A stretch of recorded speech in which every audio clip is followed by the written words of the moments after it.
Premium D3, ang bago. Pag may sakit ka, try mo ang Premium D3. Kasi yan lang din ang pinagkunan ko ng lakas. Bumalik ang lakas ko at normal na ulit ang pakiramdam ko. Dahil yan sa Premium D3. Mas pinalakas, mas epektibo dahil sa VCO at Moringa Oil.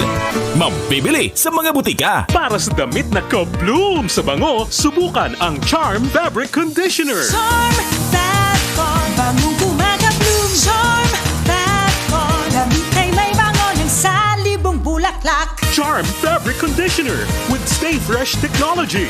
Damit ay ka-bloom sa bango. Charm Fat Con, bangong kumaka-bloom. Charm Fat Con, damit ay may bango ng salibong bulaklak. Charm Fabric Conditioner. Manufactured by ACS Manufacturing Corporation. ISO certified. World-class quality. ACS. Pagbasa sa Aklat ng Kawikaan, Kabanata 11, Talata 1 hanggang 31. Kasuklam-suklam kay Yahweh ang timbangang may daya, ngunit kasiyahan naman ang timbangang tama. Kahihiyan ang laging dulot ng kapalaluan, ngunit pagpapakumbabay, nagbubunga ng karunungan. Ang tuntunin ng matuwid ay katapatan, ngunit ang masamay wawasakin ng kanyang kataksilan. Walang halaga ang yaman sa araw ng kamatayan, ngunit ang katwiran ay naglalayo sa kapahamakan. Mas panatag ang landas ng tapat ang pamumuhay, ngunit nabubuwal ang masasama sa sariling kabuktutan. Ang katuwiran ng mga matuwid ang nagliligtas sa kanya, ngunit ang masama ay bilanggo ng kanyang masamang nasa. Ang pag-asa ng masama ay kasama niyang pumapanaw. Ang umasa sa kayamanan ay mawawalang kabuluhan. Ang matuwid ay inilalayo sa bagabag, ngunit ang masama ay doon bumabagsak. Ang labi ng walang Diyos sa iba ay mapanira, ngunit ang dunong ng matuwid ay nagliligtas ng kapwa. Kapag ang matuwid ay pinagpapala, ang bayan ay nagagalak, ngunit higit ang katuwaan kapag ang masamay napapahamak. Dahil sa salita ng matuwid, ang bayan ay tumatatag,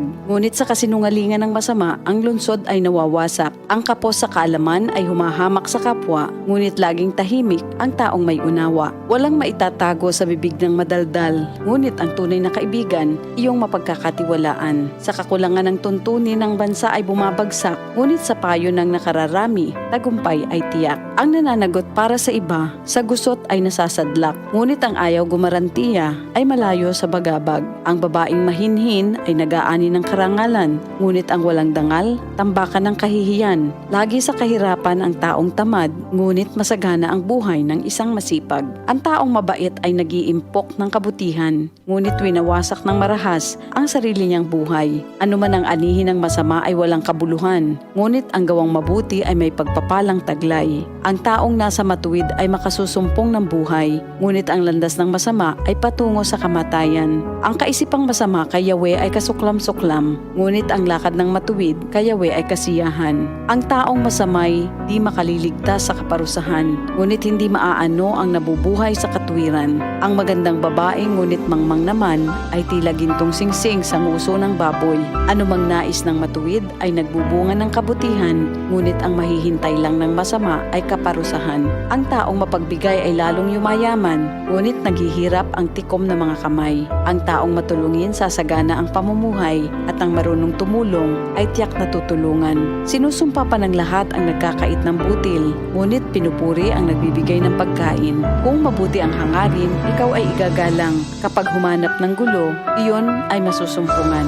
Malalantang tila dahon ang nagtitiwala sa kanyang yaman, ngunit ang matuwid ay giginhawa tulad ng sariwang halaman. Ang nagpupunla ng gulo sa sariling sambahayan, mag-aani ng problema, gugulo ang pamumuhay. Ang taong mangmang at walang nalalaman ay alipin ng matalino habang siya'y nabubuhay. Buhay ang dulot ng matuwid na pamumuhay at kamatayan naman ang hatid ng karahasan. Ang matuwid ay ginagantimpalaan dito sa lupa, ngunit paparusahan naman ang mga makasalanan at masasama. Ito ang salita ng Diyos.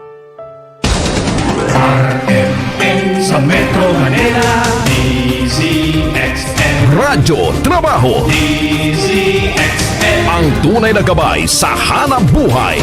Time, Unang radyo, unang balita. Sport.